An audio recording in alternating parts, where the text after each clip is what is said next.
ညချမ်းမှာတမန်မောင်းပြီးဘွဲရအောင်ကြောင်းထားပေးတဲ့အဖေကိုဝဲယူတဲ့နေ့မှာဂုဏ်ပြုပေးခဲ့တဲ့ကျေးဇူးတည်တတ်တဲ့သမီးလေးမှာဒီနှစ်ပွဲနေသပင်ပွဲတွေမှာထူးထူးခြားခြားဖြစ်အောင်လို့စင်ကြီးတွေစီးပြီးတော့လာရောက်ပွဲယူကြပါတယ်။တချို့ကလည်းမြင်းတွေစီးပြီးတော့ပွဲအခမ်းအနားကိုတက်ရောက်ကြသလိုလှည့်ရင်လေးတွေလည်းပြင်ဆင်လာကြပါတယ်။စင်စီးပြီးပွဲယူဖို့ရောက်လာတာဟာလေဘဝမှာတစ်ခါသာကြုံရတဲ့နေ့လေးကိုအခမ်းအနားဆုံးမှတ်တမ်းတင်တဲ့ကောင်းမွန်တဲ့နေ့လမ်းတစ်ခုဖြစ်ပါတယ်နော်။ရိုးရှင်းပေမဲ့ကြံမိုးကြီးမားလာတဲ့ပွဲယူခီးစဉ်လေးတစ်ခုလည်းရှိနေသေးပြီးတော့အဲ့ဒါကတော့စင်ကြီးတွေစိန်ဟန်ကားကြီးတွေအစားဖခင်ရဲ့တမန်လေးကိုရွေးချယ်ခဲ့တဲ့မအီမွန်ဖြစ်ပါတယ်။မအီမွန်ကရန်ကုန်အရှိပိုင်းတက္ကသိုလ်ကနေတင်ချာနဲ့ပွဲရသူဖြစ်ပြီးတော့ဖခင်ဖြစ်သူက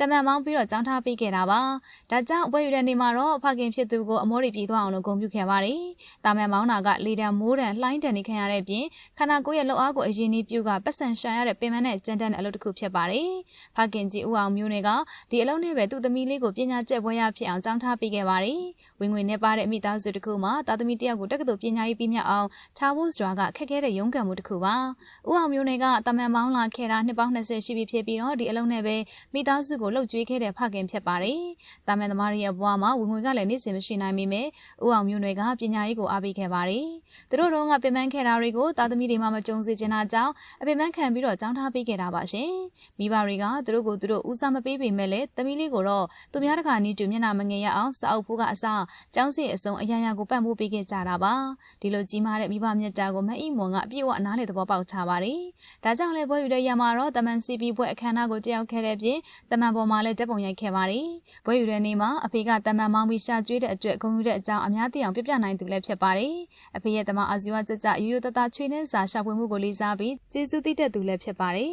။ပွဲရတဲ့နေ့မှာစင်ကြီးတွေစီးပြီးလာတာကလည်းတမျိုးလေးခံထားသလိုမအီမွန်ရဲ့ရွေးချယ်မှုကလည်းလှပတဲ့ရွေးချယ်မှုတစ်ခုပါရှင်။ပွဲသွားယူဖို့အတွက်လှပကျော်ရှင်းတဲ့အဖြူအောင်ဇာဝတ်စုံလေးကိုဝတ်ဆင်ထားပြီးမယ်ထိုင်တဲ့နေရာကဖခင်ဖြစ်သူနေ့စဉ်ချွေးတလုံးလုံးနဲ့ရုန်းကန်နေရတဲ့တမန်လေးပေါ်မှာဖြစ်နေပါတယ်။ဖခင်ကြီးဦးအောင်မျိုးနွယ်ကတော့ခမောင်လေးစောင်းပြီးသမီးလေးကိုတင်ဆောင်ကတမန်ကိုဂုဏ်ယူဝမ်းမြောက်စွာနဲ့လှော်ခတ်ပေးခဲ့ပါတယ်။လှပတဲ့ဘိုးဝတ်ဆောင်လေးဝတ်နိုင်ပြီးတော့ပညာချက်တယောက်ဖြစ်လာတာအဖေရဲ့ဒီတမန်လေးနဲ့ဒီချွေးဆက်ဒီကြောင့်မှဆိုပြီးအားလုံးသိအောင်လည်းပြောပြနိုင်သူဖြစ်ပါတယ်။ပွဲရတဲ့နေ့မှာစင်စီပြီးလာတာပဲဖြစ်ဖြစ်ဖခင်ရဲ့တမန်လေးကိုစီးပြီးလာတာပဲဖြစ်ဖြစ်အားလုံးဟာဘဝရဲ့အရေးကြီးဆုံးနေ့လေးကိုအတိတ်ပဲရှိအောင်ဖြတ်သန်းကြတဲ့နီလန်းကောင်းတွေပဲဖြစ်ပါတယ်။ပညာတတ်ဖြစ်အောင်ပြုစုပြောထောင်ပေးခဲ့တဲ့မိဘတွေအပေါ်ဂုဏ်ယူတဲ့မအီမွန်ရဲ့စိတ်ထားလေးကိုလည်းချီးကျူးနေကြပါတယ်။နှစ်များစွာကြောင့်တမန်သမားအဖြစ်ရည်တည်လာတဲ့အဖေတယောက်ဟာသမီးတယောက်ကိုဘွဲရအောင်ကြောင်းထားနိုင်ပြီဖြစ်လို့ဂုဏ်ယူနိုင်ပြီဖြစ်ပါတယ်။မြန်မာနိုင်ငံကဘွဲတွေနဲ့ပတ်သက်ပြီးဝေဖန်တာတွေရှိပေမဲ့ဒီလိုဘွဲရအောင်ပဲမိဘတွေကအခက်အခဲတွေကြားကနေကြောင်းထားပေးခဲ့ကြရတာပါ။ဒါကြောင့်ပဲဘွဲကတာမန်ရိုးဘွဲလေးဖြစ်နေပါစေမိဘကျေးဇူးကိုတည်တတ်တဲ့အနေနဲ့